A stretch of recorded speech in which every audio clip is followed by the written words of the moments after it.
ये घटना हजरत उमर बिन शिद्दा के न्याय और न्याय का एक उज्जवल उदाहरण है, एक कहानी जो आज शासकों और आम लोगों के लिए एक सबक बन गई है।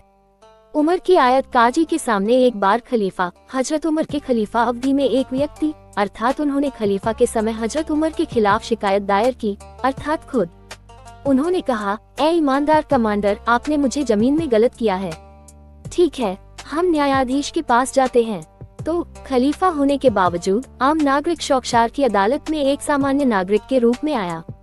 जब दोनों पक्ष अदालत में पहुंचे तो न्यायाधीश ने उमर को उसके संबंध में या विश्वासियों के अमीर कहा। उमर ने कहा, जजबा, यह आपकी पहली गलती है। मैं अदालत में खलीफा नहीं हूँ, नहीं वह व्यक्त किया। सब यहाँ बराबर हैं, मुझे केवल उमर बिन पता कॉल करें। जजी शरीफ ने अपनी गलती को ठीक किया और दोनों पक्षों के साथ समान व्यवहार किया। तर्क सुनने के बाद न्यायाधीश ने उमर के खिलाफ फैसला लिया। उमर ने किसी भी आपत्ति का फैसला स्वीकार किया और कहा, प्रशंसा अल्लाह के लिए हो। यदि मेरे खिलाफ न्याय किया जाता है तो यह इस्लाम की सच्ची भावना है। ये घटना हमें सिखाती है कि न्याय सिर्फ दूसरों के लिए नहीं है, यह अपने आप पर होना चाहिए।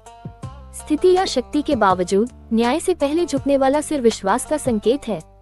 इस्लाम में शासक और प्रवचन दोनों कानून के बराबर हैं।